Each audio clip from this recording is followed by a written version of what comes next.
తెలంగాణలో జోనల్ వ్యవస్థ రద్దు కావడంతో కొత్త పోస్టుల వర్గీకరణ ఎలా ఉంటుందనే దానిపై నిరుద్యోగ వర్గాల్లో చర్చ జరుగుతోంది. జిల్లా రాష్ట్ర స్థాయిలో పోస్టులు పరిణామాలపై భిన్నాభిప్రాయాలు వ్యక్తమవుతున్నాయి.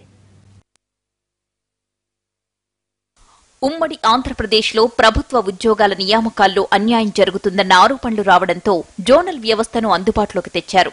ఉమ్మడి రాష్ట్రంలో మొత్తం 6 జోన్లు ఉంటే తెలంగాణ పరిధిలో 2 జోన్లు ఉండేవి. తెలంగాణ రాష్ట్రం ఏర్పడిన వెంటనే జోనల్ విధానంపై చర్చించింది ప్రభుత్వం. జోనల్ వ్యవస్థను రద్దు చేయడానికే మొగ్గు చూపించింది. ఉద్యోగ ఉపాధ్యాయ సంఘాలతో చర్చించిన ముఖ్యమంత్రి కేసీఆర్ జోనల్ వ్యవస్థను రద్దు చేసినట్లుగా ప్రకటించారు. ఇకపై తెలంగాణలో జిల్లా రాష్ట్ర స్థాయి కేడర్లు మాత్రమే ఉంటాయి.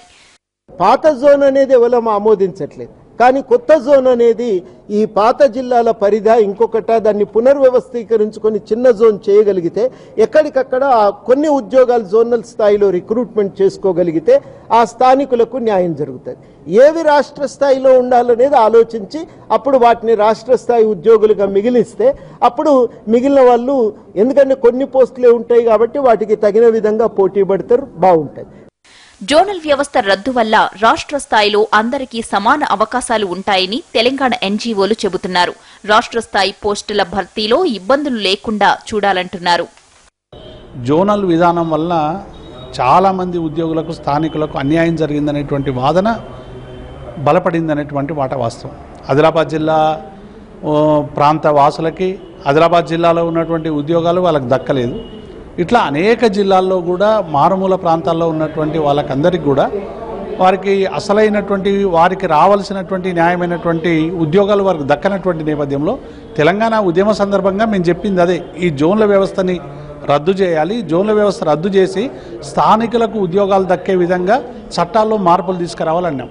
ఇక్కడ ప్రస్తుతం ఉద్యోగంలో ఉన్నటువంటి వ్యక్తులకు కూడా ప్రమోషన్లో కానీ ఇంకా ఇతర విషయాల్లో కూడా అన్యాయం జరగకుండా చూడాల్సిన అవసరం ఉందని, దీన్ని క్షుణ్ణంగా అవగాహన చేసుకొని రద్దు చేస్తే బాగుంటుందని చెప్పి మేము భావించడం జరుగుతుంది. దీనిపైన ఇంకా అనేక విధంగా చర్చలు జరగాల్సిన అవసరం. సింపుల్గా టోటోగా రద్దు చేయడం వల్ల అన్ని వర్గాల్లో ప్రస్తుతం ఉద్యోగంలో పనిచేస్తున్న వారికి కానివ్వండి, నిరుద్యోగులకు కానీ ఒక వ్యతిరేక భావం ఏర్పడే అవకాశం ఉంది. కాబట్టి మేము కమిటీ వేసి కమిటీ ద్వారా క్షుణ్ణంగా అధ్యయనం చేసిన తర్వాతే దీనిపైన ఒక నిర్ణయం తీసుకోవాలని చెప్పి మేము కోరడం. జోనల్ విధానం రద్దుతో కొత్త సమస్యలు వస్తాయన్న అభిప్రాయం కూడా ఉంది. జిల్లాలు పెరగడంతో జోన్ల సంఖ్య పెంచుకుంటే సరిపోయేదన్న మాట కూడా వినిపిస్తోంది. అధికార వికేంద్రీకరణ ఫలితాలను తెస్తుంది తప్ప అధికార కేంద్రీకరణ ఎట్లా ఫలితాలను తీసుకొస్తుంది, సమయానుకూలంగా కావచ్చు, విస్తృతంగా కావచ్చు, ఏ రకంగా నెరవేరుతుంది అనేటువంటిది ఇది న్యాచురల్ జస్టిస్ సంబంధించినటువంటి క్వశ్చన్. అందుకే ఆర్జేడీ వ్యవస్థ కొనసాగవలసిందే, ఇలా జోన్లు కొనసాగవలసిందే. ఈ జోన్లు కొనసాగిస్తున్న క్రమం లోపల మరి 2 జోన్లు ఉన్నాయి కదా, 31 జిల్లాలకు ఏ విధంగా సాధ్యపడుతుందన్న ప్రశ్న వచ్చినప్పుడు మనకు ఎన్నైనా పెంచుకునే అవకాశం ఉంది. దానికి రాజ్యాంగ సవరణ అవసరం లేదు, దానికి రాష్ట్రపతి ఉత్తర్వుల సవరణ అవసరం లేదు, దానికి పార్లమెంటు ఆమోదం అవసరం లేదు. పెంచుకునేటువంటి పరిధి ఎంతైనా పెంచుకునే అవకాశం ఉంది.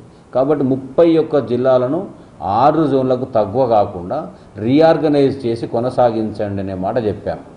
జోనల్ వ్యవస్థను రద్దు చేసిన తెలంగాణ ప్రభుత్వం వివిధ వర్గాల నుంచి వస్తున్న అభ్యంతరాలు, అనుమానాలను కూడా నివృత్తి చేయాల్సిన అవసరం ఉంది.